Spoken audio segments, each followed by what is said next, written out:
Gaza city সহ উপত্যকার বিভিন্ন এলাকায় গত ২৪ ঘন্টায় ইসরায়েলি হামলা ও গুলিতে বেশ কয়েকজন ফিলিস্তিনি নিহত হয়েছেন বলে জানিয়েছে স্বাস্থ্য মন্ত্রণালয়। এর মধ্যে ৬ জন সরাসরি গুলিতে নিহত এবং ধ্বংসস্তূপ থেকে আরও একজনের মরদেহ উদ্ধার করা হয়। হাসপাতাল কর্তৃপক্ষ জানায় উত্তরের বেইতলাহিয়া এবং দক্ষিণের খান ইউনিসেও কয়েকজন প্রাণ হারিয়েছেন। একই সঙ্গে আর্টিলারি শেলিং ও ভবন ধ্বংসের ঘটনাও ঘটেছে বলে জানা যায়।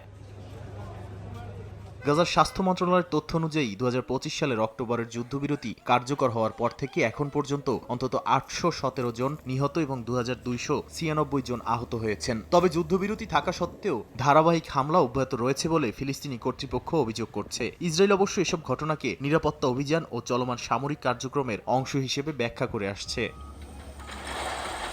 একই সঙ্গে গাজায় চলছে ধ্বংসস্তূপ সরানো ও পুনর্গঠনের চেষ্টা। জাতিসংঘ উন্নয়ন কর্মসূচি ইউএনডিপি জানিয়েছে প্রায় ৬১ মিলিয়ন টন ধ্বংসাবশেষ সরাতে কাজ চলছে। সেগুলো ব্যবহার করে কিছু রাস্তা ও অস্থায়ী অবকাঠামো তৈরি করা হচ্ছে। তবে অবিস্ফোরিত বোমা, জ্বালানি সংকট ও নিরাপত্তা ঝুঁকির কারণে কাজ ধীরগতিতে এগোচ্ছে। আন্তর্জাতিক সংস্থাগুলো জানিয়েছে আগামী এক দশকে পুনর্গঠনের ব্যয় ধরা হয়েছে প্রায় ৭১.৪ বিলিয়ন ডলার। নাদিম মারজান, সময় সংবাদ।